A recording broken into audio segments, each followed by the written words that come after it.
Students, आज हम देखेंगे हिंदी सब्जेक्ट है आज हमारा। तो आज हम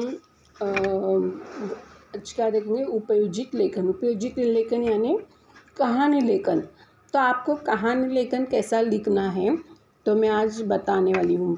तो आप क्या करते हो बच्चों कि एक बूढ़ा किसान था, तो यहाँ पे ही जगह आप भर देते हैं और जितना ये जो पैराग्राफ दिया है एग्ज़ाम में आपको जितना दिया उतना ही आप लिखते हैं, लेकिन हमें उतना नहीं लिखना है। हमें 10-15 से 20 लाइन में हमें वो कहानी पूरी करनी है। अभी मैंने एग्ज़ाम में देखा तो आपने इतना ही लिखा, जितना है उतना ही, उससे आप 5 या 6 लाइन के आगे गए ही नहीं है कोई, तो आपको मार्क्स नहीं दिया जाएगा। तो यहाँ पे देखो कहानी कैसी है। एक बूढ़ा किसान था डैश 3 आलसी लड़के। किसान का लड़कों को बुलाना डैश स्वल्पविराम में। देखो यहाँ पे अपने खेत में एक खजाना गड़ा हुआ है। अभी यहाँ पे देखो कैसे चिन्ह दिए हैं। डैश किसान ही मृत्यु लड़कों को सहारा खेत डालना डैश वर्षा अच्छी फसल लड़कों हर साल खजाना मिलेगा डैश बोध। तो आपको ऐसा एग्ज़ाम में आएगा। तो हमें कैसा ये कहानी लेखन हमें पूरा करना है। तो देखो परिश्रम का फल, कहानी का नाम क्या है वो आप जैसा आपको आएगा ऊपर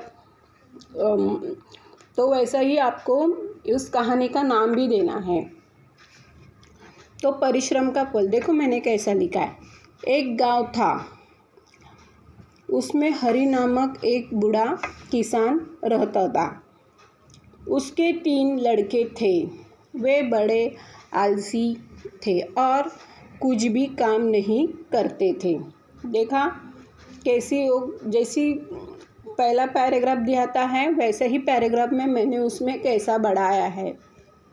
बाद में मात्रा, वे बड़े आलसी थे और कुछ भी काम नहीं करते थे। मात्रा, किसान के लिए बहुत चिंता होती थी। किसान को क्या बहुत चिंता थी। तो वापस मैंने यहाँ पे तो यहाँ पे मैंने 2 उंगली की जगह छोड़ी है।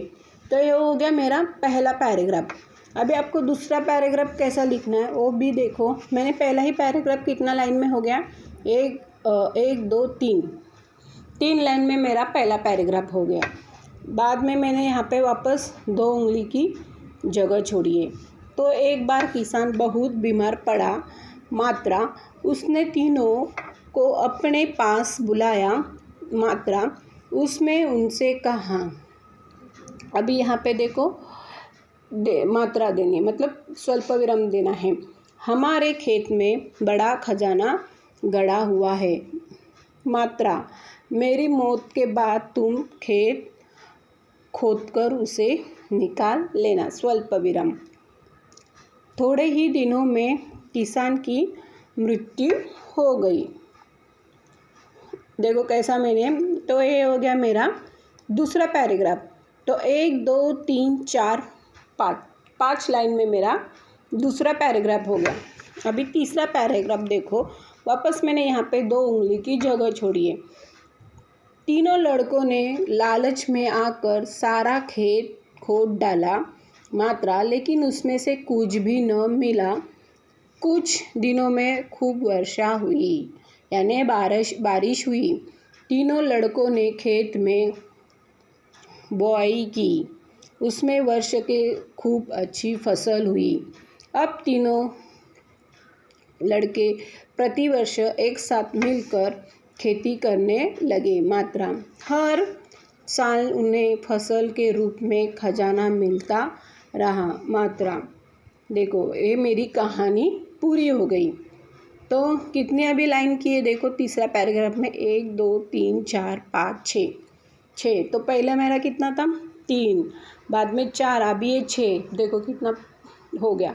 आप 6 लाइन में आपकी कथा पूरी हो जाती है। तो कैसे मार्क्स देने का, आपको 1 देने का 2 देने का। एक तो कहानी लेखन में 5 मार्क्स रहते हैं, वो अपने हाथ के ही रहते हैं, वो भी आप उसे कर देते खुद ही अपने हाथ से। तो अच्छे से अच्छे आप एक कहानी लिखो। तो वे अपने पिता की बात पर समझ पाए। वो तीनों लड़के क्या, अपने पिता ने जो कहा था वो अपने बात पर वो समझ आए। अभी इससे हमें सीख क्या मिली? सच है कि परिश्रम सबसे बड़ा खजाना है। हमें परिश्रम करना ज़रूरी है। अगर हमने परिश्रम नहीं किया तो हमें खजाना नहीं मिलेगा। मेहनत करना ज़रूरी है। मेहनत करेगा तो आपको फल ज़रूर मिलेगा। अगर आपने मेहनत नहीं किया तो आपको फल नहीं मिलेगा। तो ऐसी आपकी कहानी लेखन है, तो आपको इस सेमेस्टर में आने वाला है। तो ये भी आपको 5 मार्क्स के ही रहते हैं। तो आपको ऐसा ही लिखना है। उसमें आपको पूरा उसमें आधा कहानी नहीं करना। कहानी ऐसी लिखना है कि सामने वाला पढ़ते ही आपको 5 मार्क्स दिया जाएगा। ओके।